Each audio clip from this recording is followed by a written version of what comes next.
السلام عليكم. لو أول مرة تشوفوني معاكم عصماء محمد. اليوم حنعمل بسبوسة بالقشطة وبسبوسة من غير قشطة بخليط واحد، وكمان من غير ما نفصل المكونات الجافة عن المكونات السائلة. كلها حنعملها في طبق واحد وعمرها ما حتفشل منكم. وكمان حنعمل طريقة خطيرة للقشطة. تعالوا نشوف المقادير. حنعمل الشيريا كوباية من السكر وكوباية إلا ربع من الموية. حنرفعهم على النار وحنبدأ نحركهم شوية. بعد كده حنزل بعصرة ليمونة، حوالي ملعقة من عصير الليمون. حنخليها تغلي معانا شوية وحنطفي النار. حنيجي نعمل القشطة، كوبايتين من الحليب وعليهم حوالي 3 ملاعق من دقيق النشا. أنا ما عايزاه القشطة ما عايزاها قوامة تقيل، وربع كوباية من السكر. هنحرك المكونات على البارد، بعد كده حنرفعهم على النار. حنرش رشة من الملح، وأول ما تبدأ تغلي معاي نخليها شوية.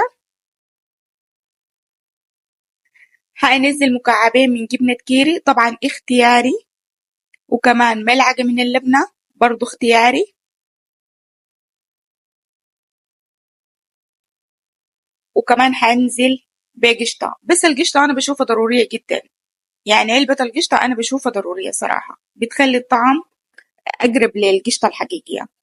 بعد كده هاجي أعمل البسبوسة، كوباية من السميد الناعم ونص كوباية من السميد الخشن، ولو ما متوفر الاتنين ممكن نجيب سميد متوسط، يعني لا ناعم لا خشن، يكون متوسط.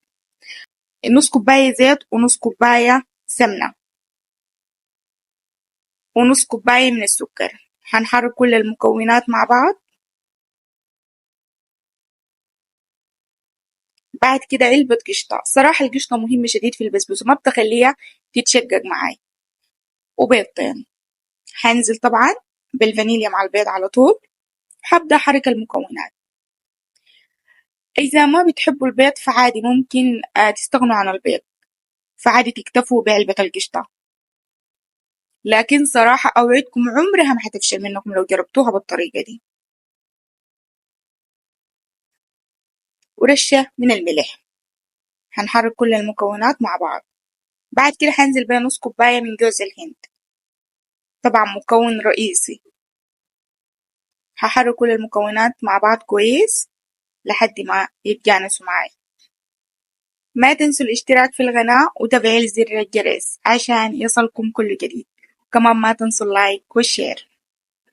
هجيب حوالي ربع كوباية من الحليب، هنزلها تدريجي وخلط. أنا عايزة الخليط يكون قوامه مايل للسائل شوية، يعني ما سائل زي عجينة الكيك، بس شوية يعني ما يكون العجينة تخينة معاي، لا أنا عايزاه مايل للسائل زي الشكل ده. وملعقة من الباكنج باودر.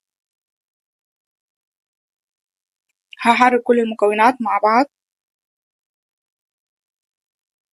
هجيب أي صينية بايركس، همسحها كويس بالسمنة، لازم أغطيها كويس، وأشغل الفرن على درجة 170، أخليه يسخن شوية معاي. هاخده في الرف الوسط حوالي نص ساعة. أول ما أشوف اتحمرت بالجوانب بفتح الشواية حوالي 5 دقايق.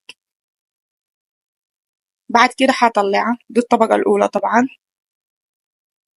بس لون بسيط. بعد كده أنزل بالقشطة بتاعتي، أنزلها كلها وأحاول أغطي كل البسبوسة.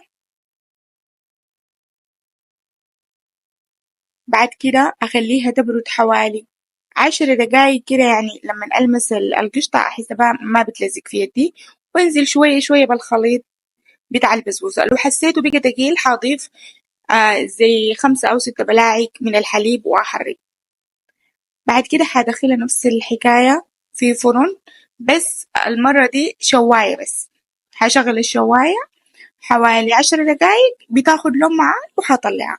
لازم البسبوسة سخنة، وأرجع أسخن الشيريا. هسخن الشيريا لو عملتها من الأول وأنزلها على البسبوسة. الشيريا حارة والبسبوسة تكون حارة. حتشرب معاي. زينوها بالحاجة اللي انتوا بتحبوها بقى. أنا هنا زينتها بفستق، وصراحة رهيبة والقوام خطير، والقشطة من جوا دايبة دوب، كريمية ورهيبة وطعمها خطير. وزي ما قلت لكم القشطة يعني مهم جدا إنه نضيف لها علبة قشطة، ده أبسط حاجة.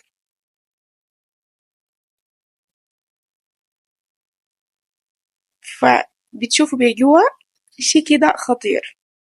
بالله شوفوا القشطة دي دايبة كيف. يعني لو عملتوها بالطريقة دي أوعدكم عمرها ما حتفشل منكم، حتاكلوا أرهب بسبوسة في الحياة، يعني خطيرة. نيجي نعمل بسبوسة من غير قشطة بنفس الخليط. أنا الكمية اللي عملتها بتشيل صينية مقاس كبير، فقسمتها على صينيتين عندي.